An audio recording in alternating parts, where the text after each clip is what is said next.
Hello, everyone. This is Dr. Alexander Rosenthal from the Petrarch Institute. We are on the air. Today's topic is going to be about the classics and classical liberalism. Just to make sure that we understand what we mean, I have this quote from Samuel Huntington in his work, Robust Nationalism. He wrote, "Liberalism, the ideology of individualism, free markets, the rule of law, limited government, and the rights to life, liberty, and property."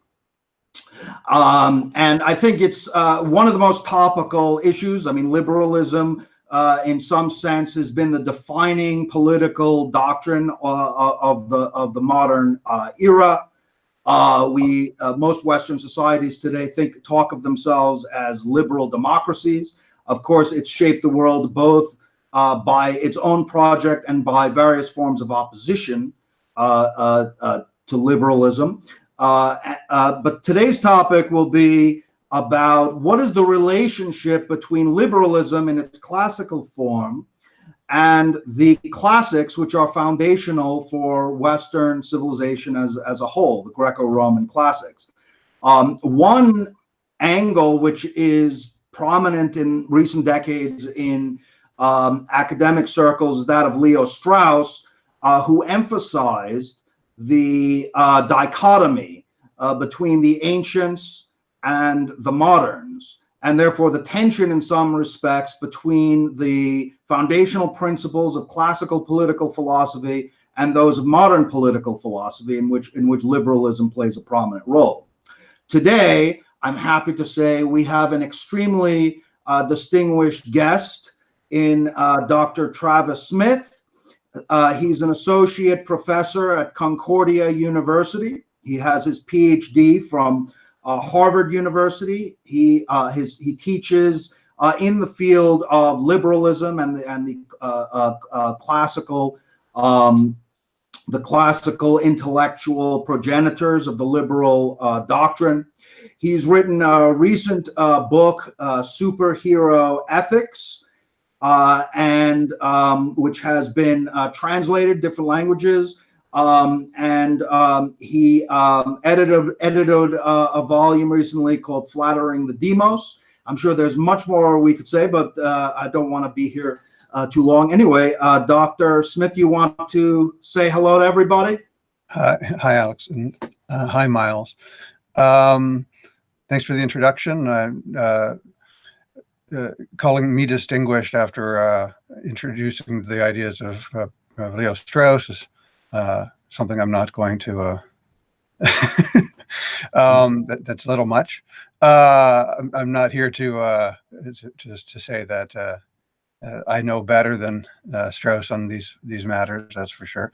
But I think that I've got a perspective that's let's say friendly, but different from that which is usually ascribed to Strauss. That's for sure. I just referenced Strauss because he's sort of a classic thinker who emphasizes this distinction. We also have, of course, my good friend, Dr. Myles. You want to say hello, Myles? Hello, everyone. Great to be with you today. Great to have Alex as our regular and Travis as our guest today. Alex, and Travis, what we're talking about today is a kind of a topical controversy, or it sits atop, a fairly timely and high energy controversy, which is the question of how much overlap there is between classical principles, including natural law, and classical liberalism. And that question of, what is classical in classical liberalism and what is distinctively liberal, and how much of that understanding of liberality is in alignment with the classical canon, so to speak. Did you want to give a sense of some of the points you wanted to touch today? Sure, but I was thinking first maybe I should just ask Travis. If you could just describe in a few sentences what your basic thesis would be in terms of the interrelation or interconnection between the classics and classical liberalism. Sure. So it's often thought that early modern thought as found in the likes of Hobbes and Locke and so on forward we're making a distinct break from the classical tradition with respect to political science, recommendations for forms of government and the meaning of citizenship and the limits that governments or individuals should abide by in their political behavior. And it's certainly the case that the early moderns often explicitly insisted upon or asserted how innovative they were and how much of a break that they were making with their predecessors in the ancient medieval world. But these thinkers themselves are, of course, students of the classics. And they're writing with a deep understanding of classical political science, which includes rhetoric. And they, in my reading, sort of insisted or asserted too much deliberately on purpose regarding how distinctive and innovative their ideas were. There were definitely some ways in which their political science would be a significant change. In some ways, modern political science is better understood as political engineering more than it is political science, because it's less about the contemplative questions, less about understanding, and more about doing, more about realizing and changing. Not that the classics didn't include this as well, right? Even in Aristotle, political science is deeply tethered to action, deliberation, practical wisdom, and it's not just merely contemplative, right? And you have a sort of, in moderns, a highly theoretical construct with a practical purpose, a very deliberate practical purpose in mind. So right, when Marx would come along and say the purpose is not just a philosophy is not just to think, but to change the world, he's not the first to have thought of that. In fact, he's just repeating what had been said already for a few centuries by the predecessors he was claiming to innovate beyond when he might have just been pushing the, kicking the can down a bit further or pushing it a bit forward on the same project. Anyways, the classics tried to achieve a more comprehensive understanding of the political animal, the human condition, as finding us as individuals as well as members of communities. And the early moderns made a very deliberate decision to circumscribe what kinds of considerations would be regarded as legitimate, what aspects of human psychology that they were going to prioritize or take seriously, what kinds of claims regarding right, regarding legitimate authority were going to be recognized as having in legitimacy, and delimit the kinds of concerns that communities ought to argue about. And I think they did so, certainly not out of ignorance, out of a broader understanding of the human condition and the political possibilities for human communities. That's certainly not the case. And not as offering sort of the only possible or the only legitimate or the only conceivable way forward. But they did so as a sort of lesser evil calculation that it would be preferable to try to do less and try to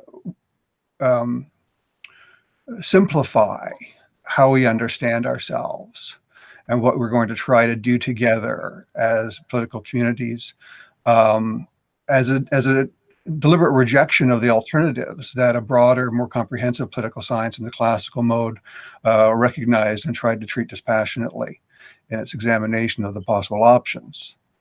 And they do so knowing that they're doing this, right? They know that they're narrowing, limiting, being partial in their descriptions, even while they insist in abstract terms and with the assertion of bold new principles that what they're offering is the correct way to understand things, or the only the only way to understand things, or the best way to, not just the best way to understand things, right? Not just the best, but there's the right way to understand things. And so there's a rhetorical strategy there, that in order to make it possible in practice that we might reorient our way of understanding ourselves and societies, that there's a sort of political move against the options out there.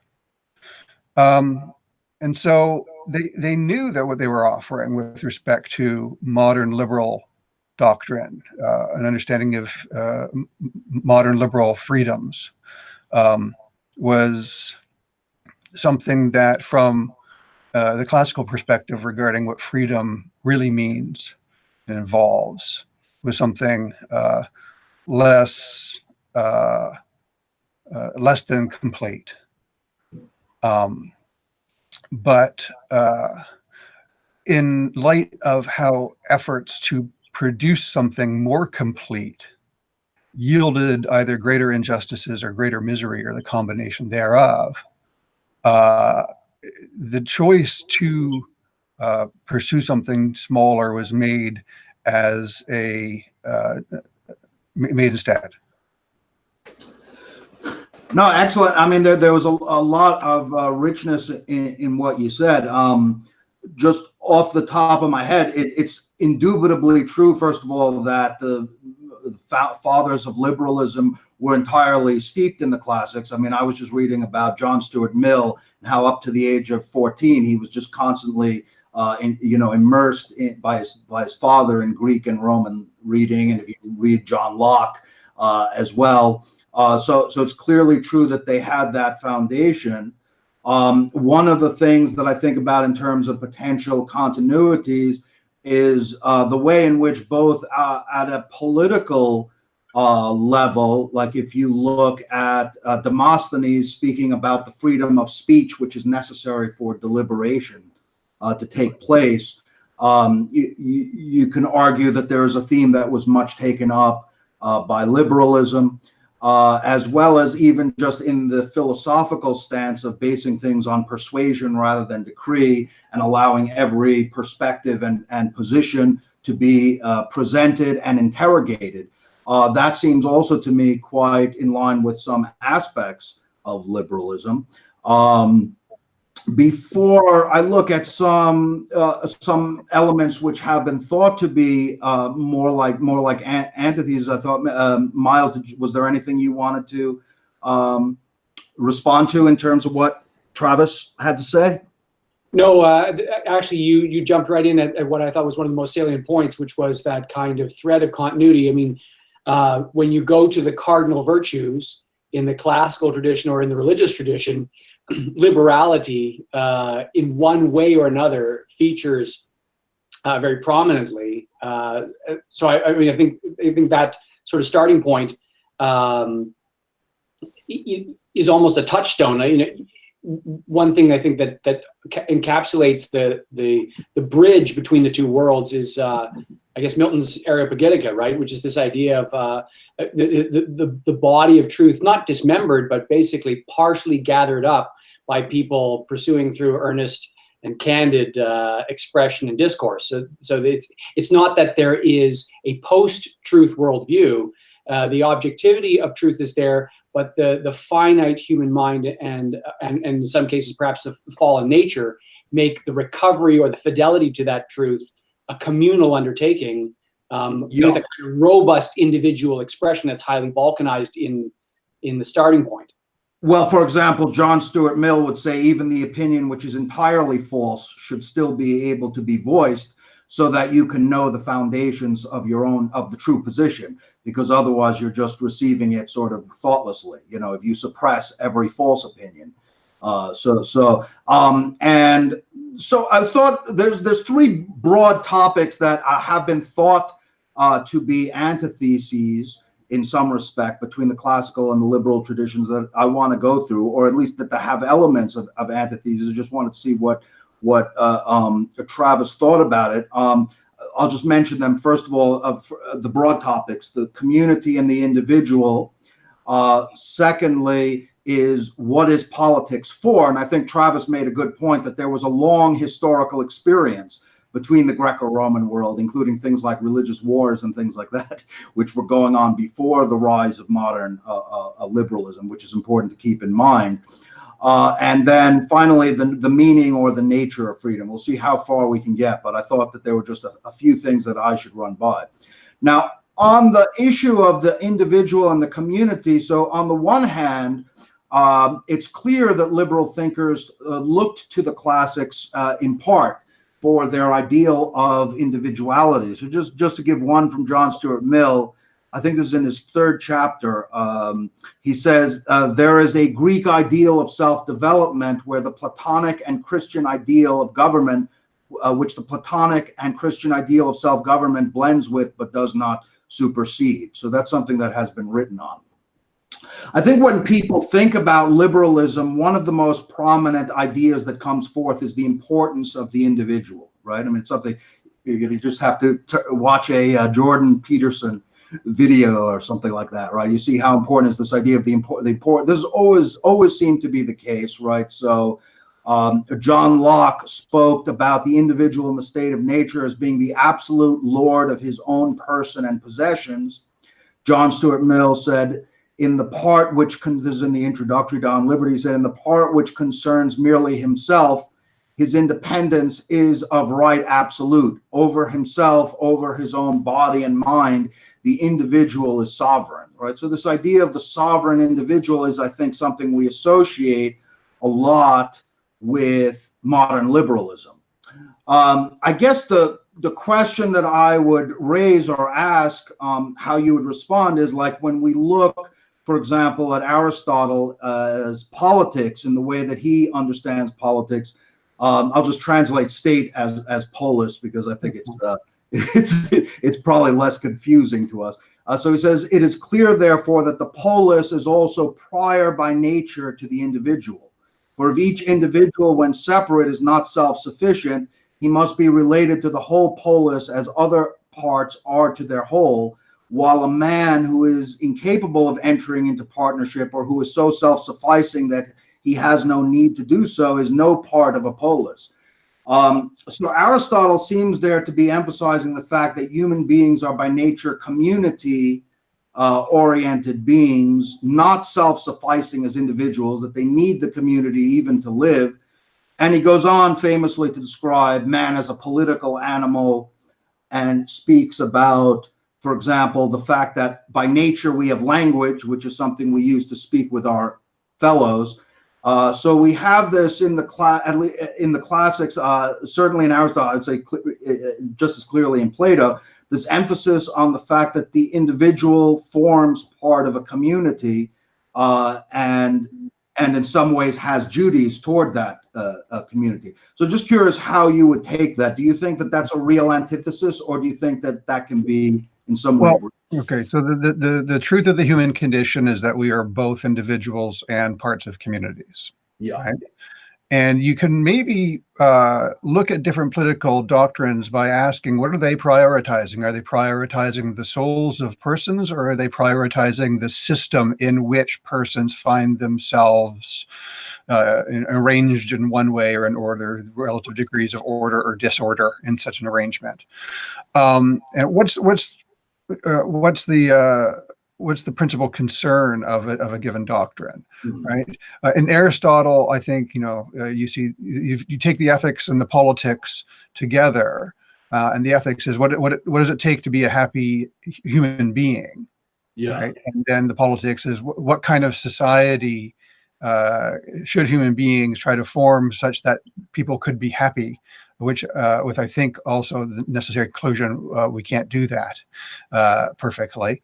And so there's only imperfect attempts to coordinate people in some fashion in accordance with the different views regarding what might make some people somewhat happy. That's the best politics can do. But of course, the impulse to try to make all people happy, or to have the system that makes all people happy, the just system that yields happiness, is sort of even if it's beyond possibility, it's something that is compelling to people, that we long for that.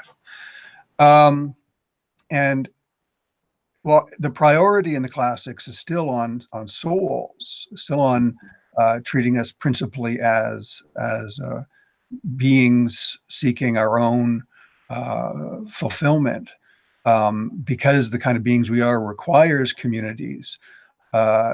We can't but try to figure out how to arrange that so as to make that happiness possible for, if not all, then for some, or for more and more. I think the modern project is somewhat more and more for more people, is what the modern project tries to do in its own way, but only by reducing what constitutes happiness.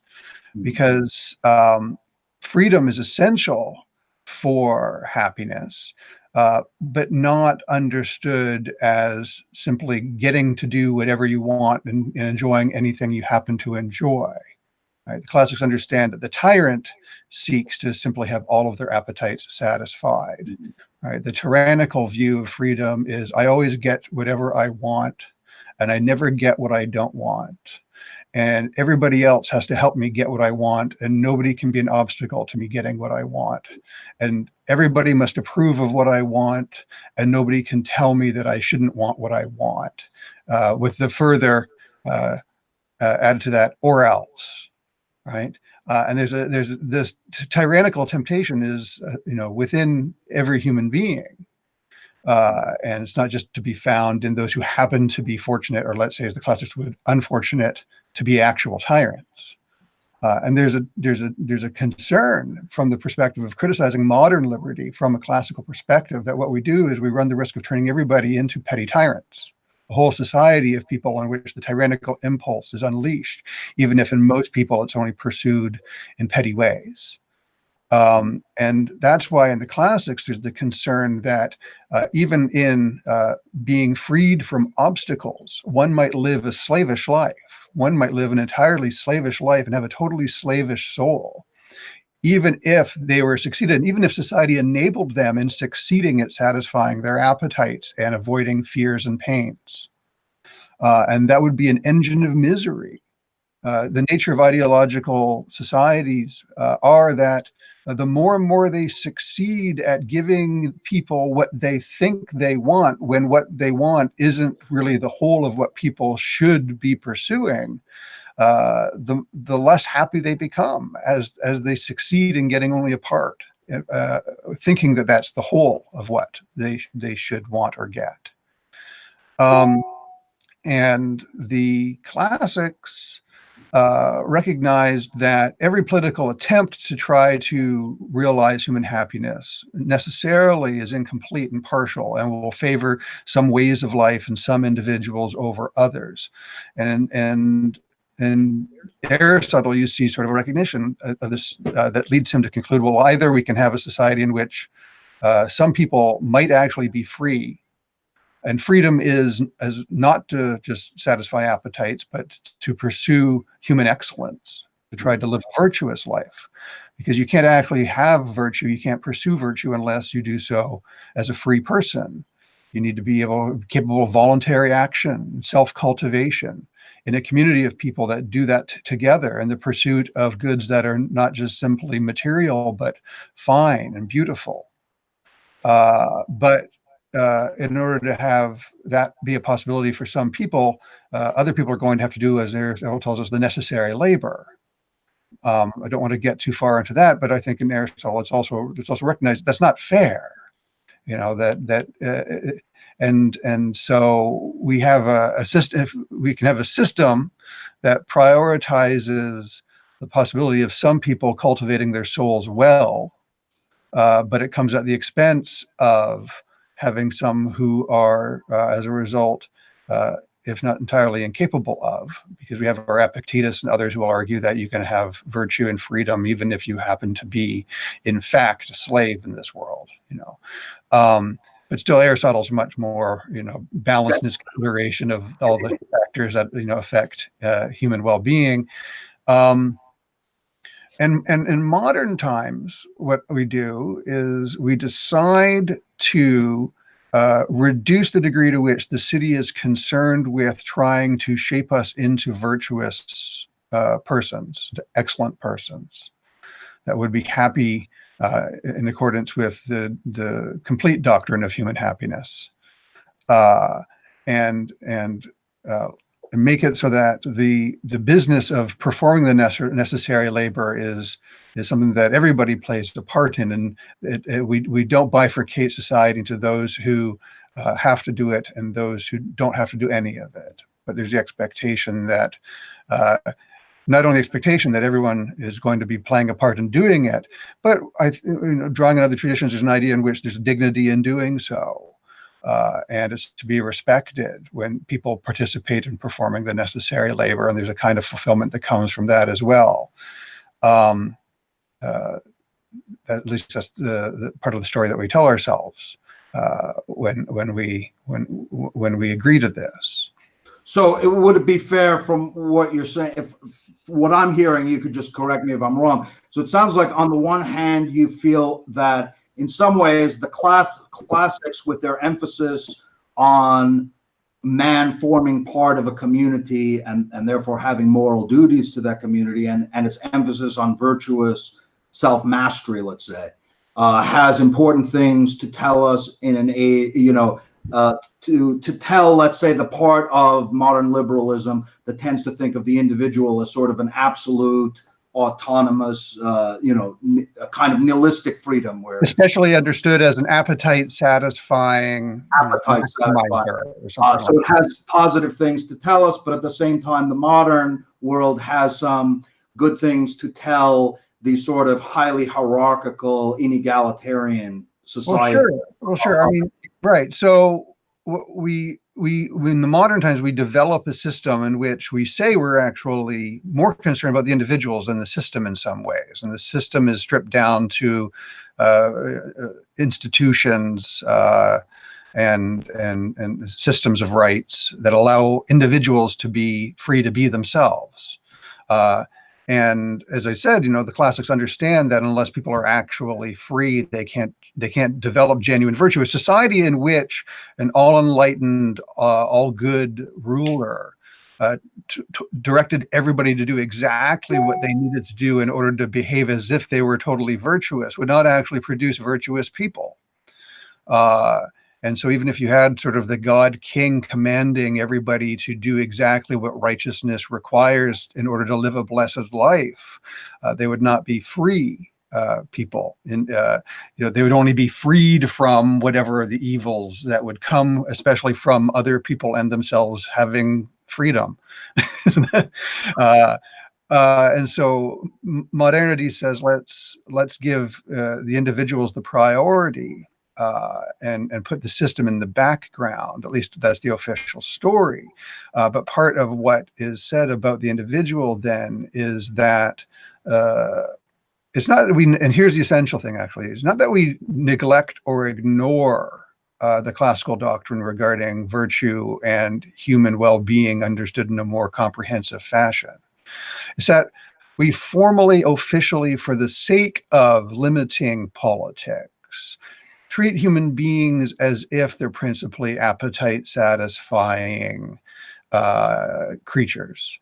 And that it's not the responsibility of the government to try to compel people to become virtuous. And instead, we put that into what we call the private realm of families and communities and associations, et cetera, to cultivate our character, because it still has to be cultivated if we're to be happier, and not just, what liberty that's unrestricted can, of course, lend itself to cowardice and intemperance and anger and all of the kinds of vices that the classics are concerned about. And therefore, you can, as I said, you can become miserable even by succeeding and getting what you think you want. And so it's not that we neglect, and not that we neglect those concerns, but we realize that it's a matter of personal and interpersonal responsibility that we work together in order to use our freedom well, in order to cultivate our souls, and so that we don't reduce ourselves to nothing but producers and consumers living in the realm of necessary labor and appetite satisfaction, but try to live well, to put it simply. I mean, one key point seems to be that in the Aristotelian schema, but different from the modern schema, it seems as though community and the state are not yet fully distinguished, because they're both kind of taken up in this idea of the polis in some sense, whereas the moderns tend to be able to think of civil society, right, as something which intermediates in some way between. Right. It's not strictly a modern invention, to be sure, but its conceptualization and its elevation to this kind of responsibility is something that belongs to modern doctrine. And it's, of course, it's an artificial thing in some ways. It's natural for us. If it contributes to our living better lives in a classical sense, it's natural to us, but it's still artificial in the sense that we have to make it, and we have to sustain it, and we have to preserve it by taking action to do so, or by refusing to take those actions or to implement those rules that would decimate it, because the temptation is always there. For us just to be ruled directly for our own good. It's not just simply that there are always people who would position themselves as if they're the ones that if only you gave them all the responsibility to bossing everybody else around, trust them, they'll make you happy, right? A lot of modern illiberal, a lot of dissatisfaction with liberalism in modern times yields illiberal doctrines in which those who fancy themselves enlightened and righteous assume that if only you entrusted them with greater authority for taking responsibility for the collectivity, everything will work out for the best in the long run. You know, give us more of your freedom now, and we promise you'll be freer than ever sometime in the future, because we know how to get you there. Consistent with a more complete conception of freedom that is, of course, critical of sort of the modern liberal bourgeois freedom. Yeah. Myles, did you have anything you wanted to ask or add or comment on?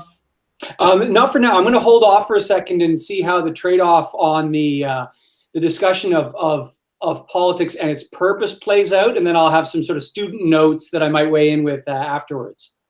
Okay. Yeah. So I mean, so these are just a couple of. I mean, I think Travis sort of touched on some of this, but this whole issue of the purpose of politics seems very fundamental in navigating the relationship between the two discourses, right? So if you look, for example, at political documents that are considered foundational to liberalism, like the French Declaration of the Rights of Man, it says that the aim of all political association is the preservation of the natural and imprescriptible rights of man. These are liberty, property, security, and resistance to oppression, right? And of course, the Declaration of Independence speaks of the rights of life, liberty, and the pursuit of happiness. At least a good part of the root of that in terms of political philosophy would seem to be John Locke, right? So in his second treatise, he writes, the great and chief end, therefore, of men's uniting into commonwealths and putting themselves under government, because of course for Locke, and unlike Aristotle seems, right, you're moving from a state of nature into a political realm. So why would you give up the freedom of the state of nature for the political, right? He says the great and chief end, therefore, of men's uniting unto commonwealths and putting themselves under government is the preservation of their property. Now, Locke, in the earlier section, had made clear that by property, he doesn't just mean possessions, right? So he says their lives, liberties, and estates, which is very similar, I think, to Jefferson's language in the Declaration of Independence, right? Although Jefferson says pursuit of happiness. Anyway, the overarching point, I think, is clear. The liberal thinkers seem to think of the purpose of politics as limited to rights protection, that the purpose of politics is to protect the rights of the individual. We look at Aristotle, he says that it is manifest, therefore, that a polis is not merely the sharing of a common locality for the purpose of preventing mutual injury and exchanging goods. These are necessary preconditions of a polis's existence. Yet nevertheless, even if all these conditions are met, that does not therefore make a polis. But a polis is a partnership of families and clans in living well. The object of a polis is the good life. These things are means to that end. And a polis is the partnership of clans and villages in a full and independent life. So I think that touches on what Travis was speaking about, but it's clear that for the classics, it's insufficient for the political order simply, well, it seems that way, right? That for Aristotle, it's insufficient for the polis merely to protect people's property and their individual bodily integrity. Ultimately, the aim of the polis, whether you understand it more in terms of the community or more in terms of the political state and its laws, is to help the members of the community to live a good life, to live a life of virtue and particularly moral excellence. So I'm just curious how you would respond to it. I mean, it seemed like you started to already sort of give a kind of response in saying that the moderns kind of thought it was necessary to limit the objective. It is the aim of the polis to do that, but that doesn't mean that that's entirely what's in our actual best interest, to do what the city on its own terms would try to do on our behalf. I was saying previously that it's not just that there are always people that will try to rule. There's always the temptation for human beings to seek rulers. To not be free, if it were the case that one could find somebody to take responsibility for you and your fellows and absolve you of the responsibility of having to learn how to make good decisions for yourself, not only just to get what you want, but to develop good character of a sort that would make you live a better life. The temptation to allow other people to take responsibility for you personally, to take responsibility for your responsibilities to others, so that you don't have to bother taking care of other people in your community as well. You can be relieved of interpersonal responsibility as well as personal responsibility. There's always that temptation to seek somebody who will do that for you. Now, the modern doctrine is less, I think, actually concerned with modern liberal doctrine, is actually less concerned with providing all the conditions under which every individual can pursue their own happiness, although it says that that's its purpose, as it is to minimize, reduce, try, because you can't totally eradicate or abolish it, the possibility that some people will take full responsibility for the community and for the lives of the individuals, or that individuals will grant that responsibility to people, because unless you've got the all-wise, all-good God King, or the genuine aristocracy of genuinely noble, excellent persons with perfectly good judgment, working in concert with each other in a friendly way on behalf of the ruled, with the interest of the ruled actually in mind. Unless you've got that, then you've got tyrannies at worst, or oligarchies, in fact, mostly, right? And so there's awareness that anytime any presumptive elite of enlightened, righteous people think that they should be granted more authority and that you should hand them your freedoms for your own good, and that this will reduce your pain and your fears and your sufferings and the anxiety that comes with responsibility and the duties that you have to others, that they're not going to be all wise, all good. They will be self-interested. They will fail, even if they're well-intentioned. They are not what they pretend to be, and they'll fail. And so that where, I mean, one of the areas where this has come up, let's say in the 20th century at least, is maybe in things like vice laws and that sort of thing, right? I mean, so I mean, if you look at the Western countries in the 1950s, what you could put in a normal film was, often legislated by law. Where it wasn't legislated by law, there were often community standards. I'm just using one example, gambling, prostitution, there's all kinds of things. Yeah. So sometimes those are not necessarily top down. Sometimes there's a bottom up element as well. So I don't know if you, so I mean, it sounded like your main concern with what Aristotle was saying was the fact that the person who's claiming to be leading the members of the community to virtue might be themselves not particularly virtuous, and even if they're well intentioned, right? And in fact, as likely as not, would be manipulating things to their own. Right. And then to go back to the idea that in order for anybody to actually live well, they actually have to be responsible for themselves and developing their own character. Understanding that's not in a strictly narrow individualistic sense, but that's always within communities in which we actually are responsible for helping each other do that, which might lead to that bottom-up sense of how do we protect ourselves against vulgarity or vice. Now you can see how that comes from the bottom up and not just from the top down, among a community of free individuals who are concerned for looking out for each other because, because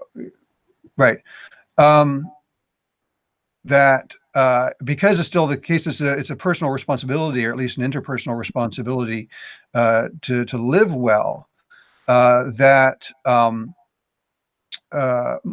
Modern society goes along with universalizing and generalizing that as much as possible, and as the centuries pass, more and more so to more and more people, which is consistent with the principle that, people can't live well unless they take responsibility for learning how to do so, how to make good judgments and voluntary actions that redound not only to their material benefit but to the well-being of themselves.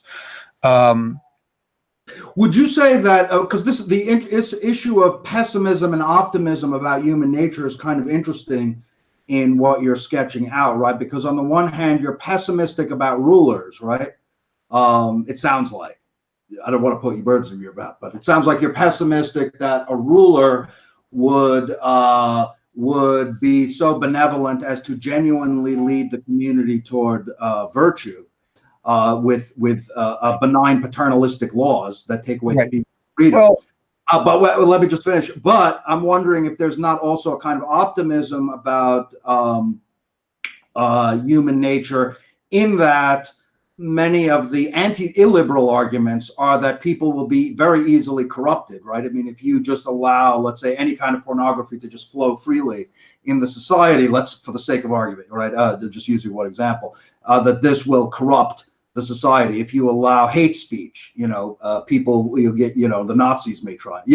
This is this is sort of the illiberal argument is often made on the grounds that people are kind of weak and human nature is vice prone, and if you allow everything to just circulate, society will be corrupted. So we have to make a choice regarding which of these risks and imperfect systems are we going to prefer.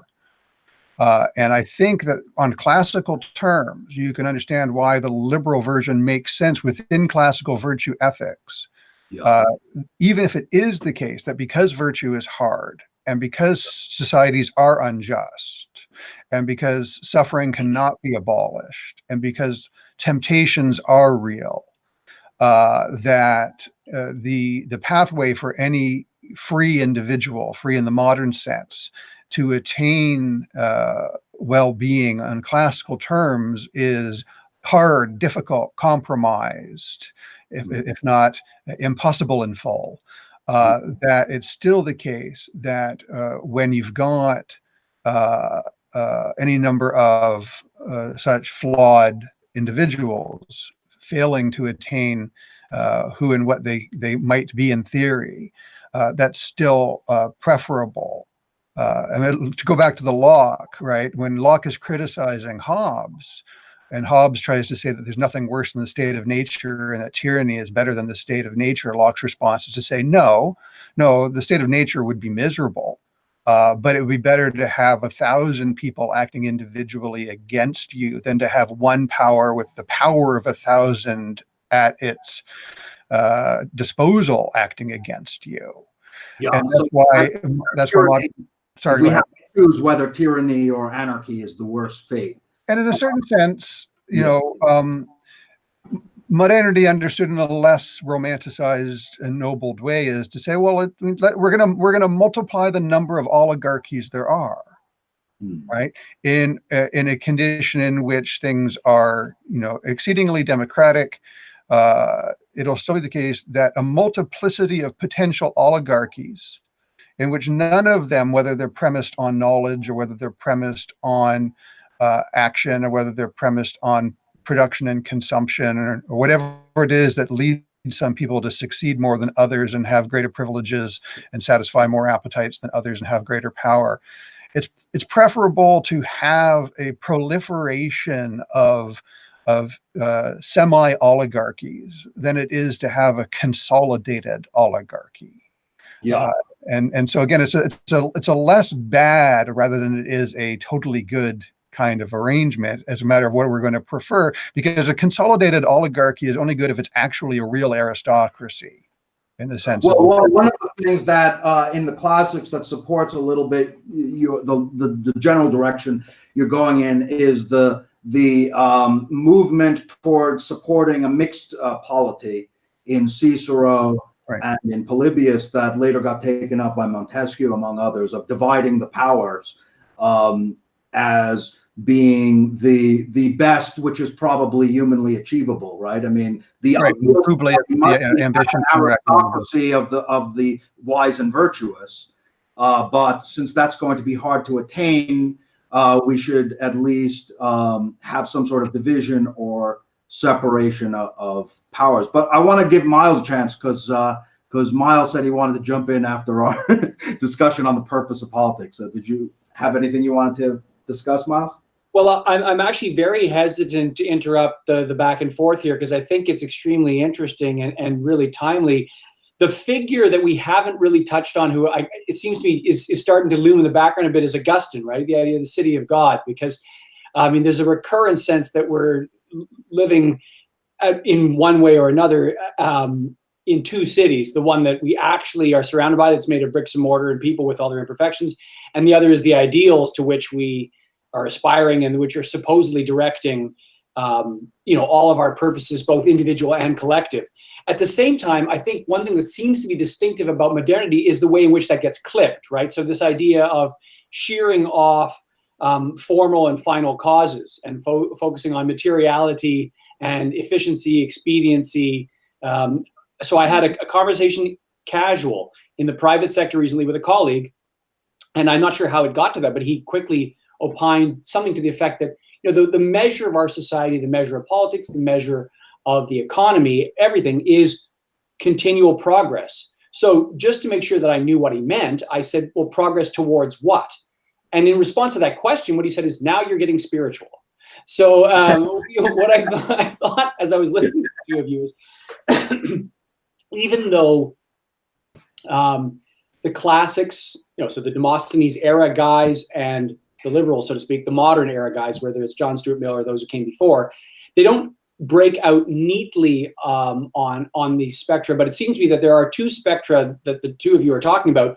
One is the coercion index, right? How much can you lean on suasion, moral suasion, communal pattern, and things like that, and how much is coercion just a necessary evil, which is I think of one of the strongest, most distilled, and in some ways most persuasive purely liberal ideas, that coercive force is by default illegitimate, and it is at best a necessary evil and very often an unnecessary evil.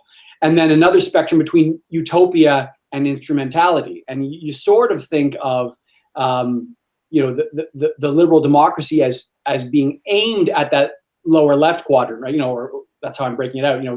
Mostly instrumental in its perspective, not necessarily imposing sheer theology, and also relying on suasion wherever possible and coercion as little as possible. And I guess the tension comes up in the question of natural law, right? I mean, do social facts emerge organically from free agents collaborating electively, or do they need to be imposed? So, I mean, I'm not looking for necessarily a net answer from either on that, but that's sort of a way of mapping the different alternatives and contrasts that you've been breaking out. But as I say, that's more of a student's note. That's can I speak, Alex, to his raising of the question here? The specter of the saint has been raised. And so I think that you're onto something there that's actually can be understood even in secular liberal terms, and doesn't just have the two cities, in a sense, doesn't have to just simply be read, strictly speaking, in the Augustinian Christian sense. There's a recognition that we're not simply citizens of our cities, right? We don't belong only to our political communities. What else we belong to, it may ascend to, let's say, the realm of the holy, but even within a modern liberal sense, it doesn't need to go that high in order to insist upon the importance for human well-being of recognizing that we're not merely citizens. We don't simply belong to the collectivity. We should not simply emphasize or prioritize the system over the soul. And let me say that I had a conversation with a friend of mine about this recently, because we often have this tendency to see conservative politicians implement policies for the sake of, increasing our economic productivity and turning education into training for good jobs that'll be competitive in the global marketplace, right? And so arts programs and music classrooms disappear because we're concerned about training people in the STEM fields, because that's what works and that's what alleviates suffering, and that's what gets people to make innovations and buy and sell more and more. And even without going to the realm of the holy and the saints, I mean, to bring back the classics, my sort of original discussion in the beginning, that in order for us to live well, we're not supposed to live simply in the realm of necessary labor and the necessary things. Civilization is for being civilized. And being civilized means trying to not just simply acquire and consume, but to pursue the things that are fine or beautiful. And the great luxury of civilization is that makes this possible, because in the state of nature, there's no beautiful. In the state of nature, in the Hobbesian terms, there's no honor. There's nothing refined. And in classical, or sorry, in sort of pre-modern, I should say, in pre-modern monarchical aristocratic arrangements, there is, but it's, almost exclusively in the domain of the ultra elite.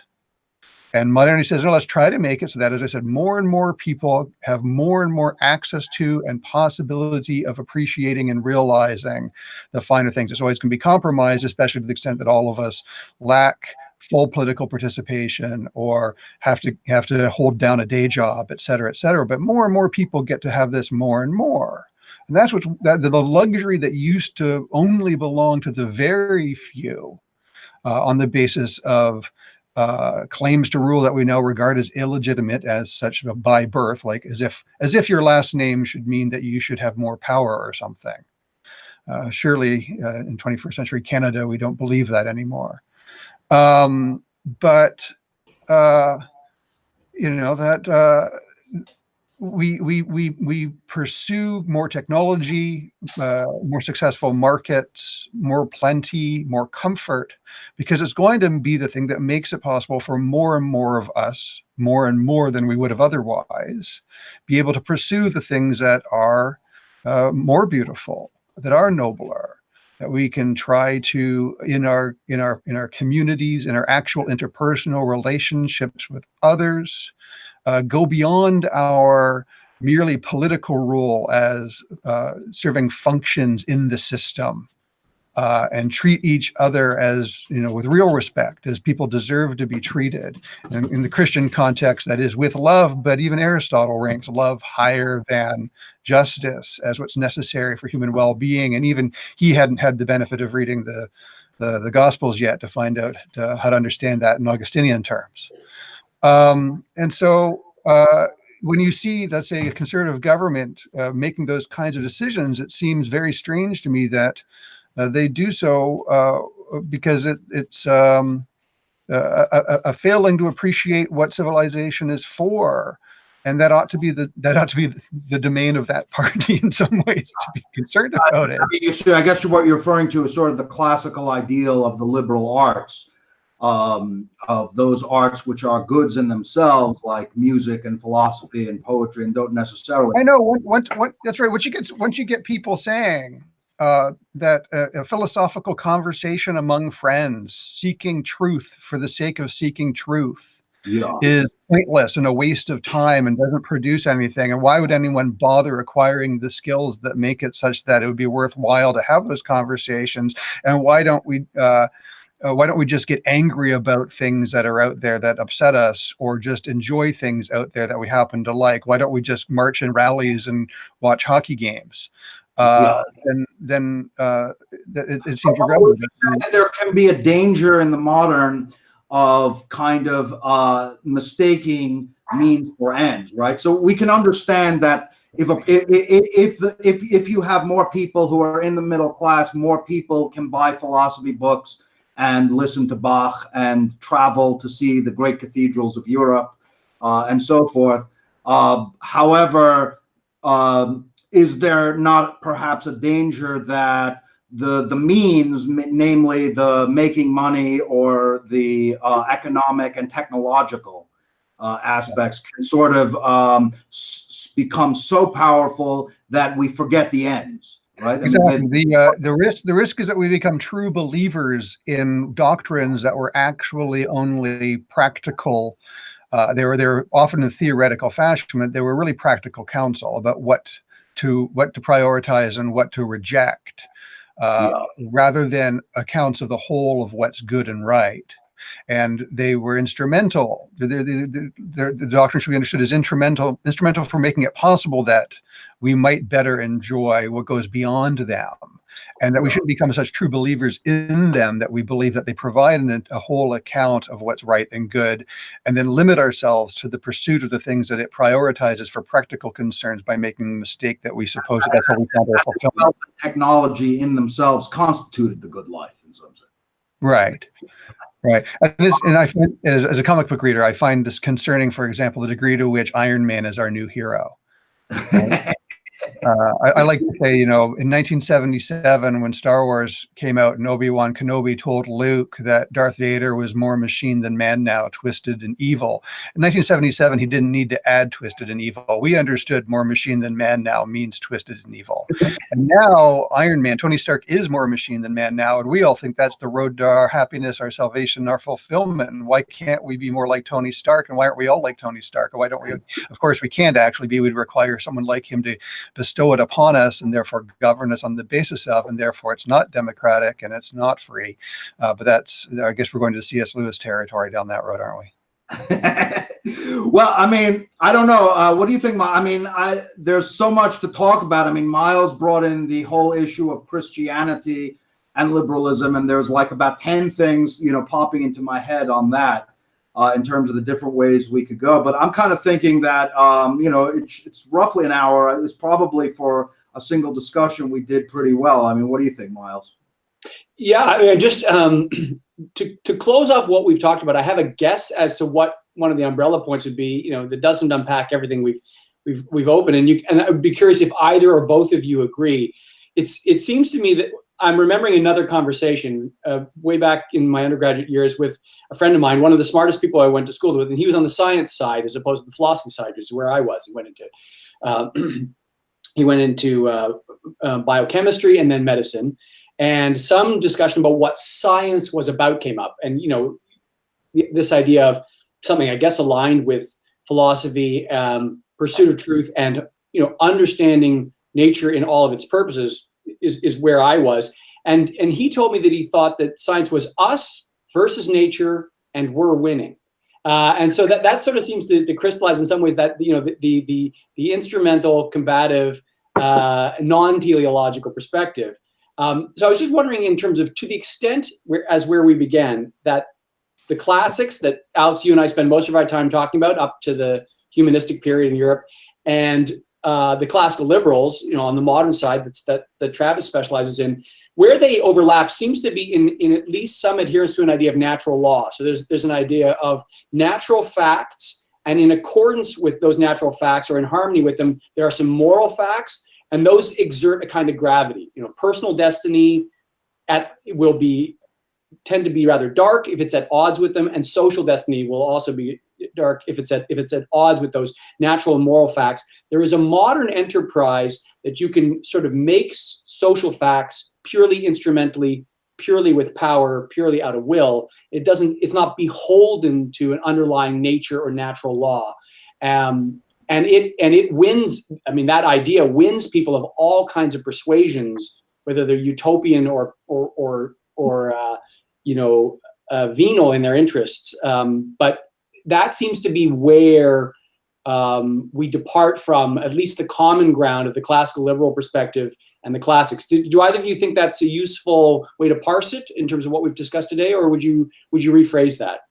Well, the first thing that you said, I mean, strikes me as really core to the whole, strikes me, I don't know what Travis thinks, as pretty core to much of the modern project, right? If you look at Francis Bacon, right, he famously said that knowledge is power, right? And then Descartes spoke about making man the master and possessor of nature. Now, obviously, that's a project that has borne a lot of fruit, obviously, right? In terms of we live in more comfortable homes. Our knowledge of electromagnetism has allowed us to harness the power of electricity, and now the atom and the digital age and so forth. But obviously, it also has. Obviously, the power of technology has both can be used both for good and for evil. Quite obviously, if we just look at the first half of the 20th century, and I think where it departs a bit from the classics would be in Aristotle's idea of the inherent nobility of wisdom, right? So for example, metaphysics, are trying to get to the root of what are the foundations of the universe is not simply because it's useful to us in some utilitarian way. It's sort of part of the fulfillment of what it is to be human, an understanding being. And I think that we see this in all of the liberal arts. You don't go to listen to the beauty of a Bach concerto or something like that, so that it gets you something else beyond that. I mean, there's an aspect, or looking at Michelangelo's Sistine Chapel, or whatever it is, the Cathedral of Notre Dame, which has been in the news. You saw how people felt about the prospect of that being lost. So that's where I'm pretty on board with what Travis was saying as far as the liberal arts. I don't know, Travis, was there something? Yeah, your way of putting it is not to mistake instruments for ends. Yes. Right? It's one of the things, teaching Aristotle, he's emphatic that money is an instrumental good, right? And it's artificial in the sense that we have to make a currency and we have to have conventions regarding its exchange and so forth. But he also thinks it's sort of natural to us because we can't live well as human beings without having developed an economy, and an economy requires a currency. But we should not make the mistake of believing that business expertise alone constitutes the route to the good life. But nevertheless, at the same time, that doesn't mean we should reject it and crap all over it, like anti-commercial people will say, right? It's a human good. It's in its proper sphere, pursued for the sake of higher goods, rather than allowing it to be regarded as the good pursued in an unlimited fashion. It's still absolutely essential for us to live well, and we are better off, by and large, for having a more prosperous society, a more productive society, one where scientific and technological inventions do reduce suffering, et cetera, et cetera. That goes without saying. Nothing I'm saying says that those are inherently bad and therefore should be rejected, and so forth. But it's to always remember that technological goods, commercial, the world of commerce are still always instrumental goods and not final ends in themselves. Yeah, and that of course was fundamental to the classical distinction of. And my point is that Locke, Adam Smith, they knew this. In their teaching, they often make it look like we're just going to focus on those things. We're going to bracket considerations of honor. We're going to bracket considerations of piety, and we're going to bracket them up from the public realm. because treating the questions of honor and piety as if they're the most essential things for the public realms, that creates misery, that creates tyranny, that creates persecution, that creates inquisitions, that creates. So let's not do that anymore. I wanted to ask you about that actually, Travis, because Myles had brought in the Christian discourse into this discussion, which I think is leads to all kinds of interesting things, probably beyond what we can talk about today. But so on the one hand, it seems like Christianity more so would be a contributor to liberalism in that it emphasizes the importance of personhood, at least beyond the political, right? So I mean, well, yeah, Christianity never. But at the same time, I mean, you're talking about inquisitions and things like that. I mean, could we say that Europe's history of religious wars, where states sort of tried to legislate the good life, you know, there was a theological political entanglement, and you had religious wars and conflicts and persecutions in Europe. Do you think that that is sort of a necessary backdrop to understanding why liberalism developed? No, absolutely. It was, you know, when you read Hobbes and Locke, you see them, you know, criticizing in a fashion that they try to portray as if it's Christian friendly against the abuses of Christianity gone wrong. Mm-hmm. When Christianity took upon itself the responsibility of ruling and replaced love with coercion, or conflated love and coercion, that had to be changed. And they made their arguments in a way that they knew how to appeal to a Christian audience, to say, in order to live as better Christians, you have to stop trying to rule as Christians.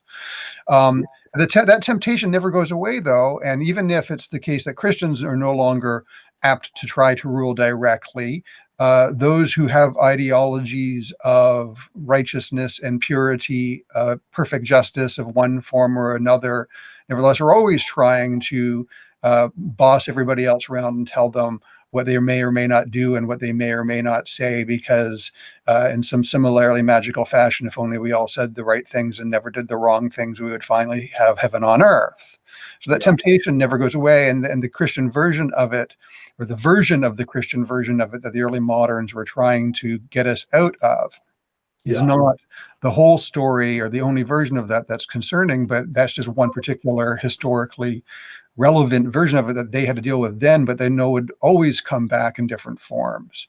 So that would help explain the somewhat complex relationship between liberalism and Christianity, I suppose, in the 18th and 19th centuries.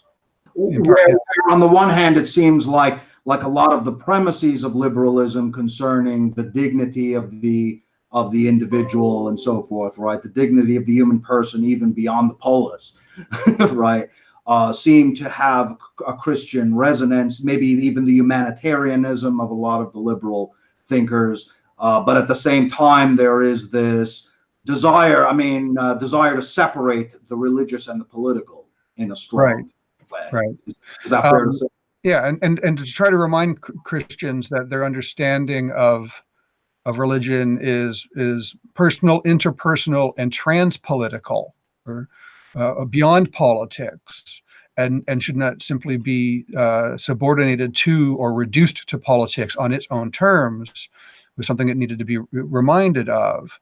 But this, of course, gets easily portrayed as if the bracketing of the rule of the righteous in public life means that the considerations of righteousness or of virtue are irrelevant for human well-being or for living a free life. That tends to be the mistake of the true believer sort in a kind of liberal orthodoxy that makes a mistake.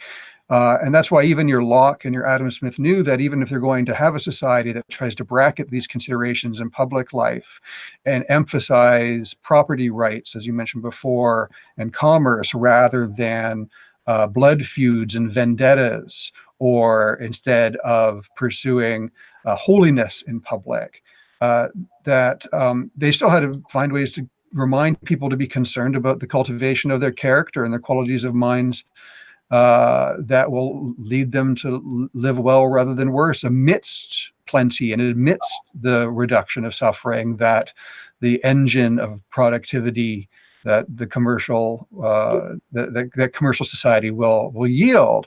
Yeah. So when the Marxists complain about what happens to the bourgeois person in commercial society and that it's damaging to their souls, they're not saying anything that Adam Smith didn't already know, or that John Locke didn't already know and didn't already write lots about, trying to persuade people to remember to take care of these things and not reduce themselves simply to the world of necessary things.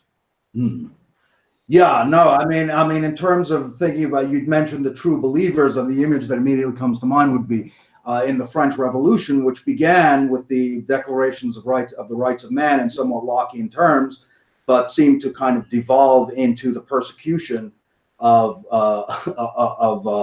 the Catholic Church in France, which is kind of ironic, since it had begun proclaiming freedom of religion and all these. Well, the true believerism I was referring to that I find concerning are the technophile types who just think that all that matters is technological progress, and technological progress in and of itself is good and its own reward or its own justification.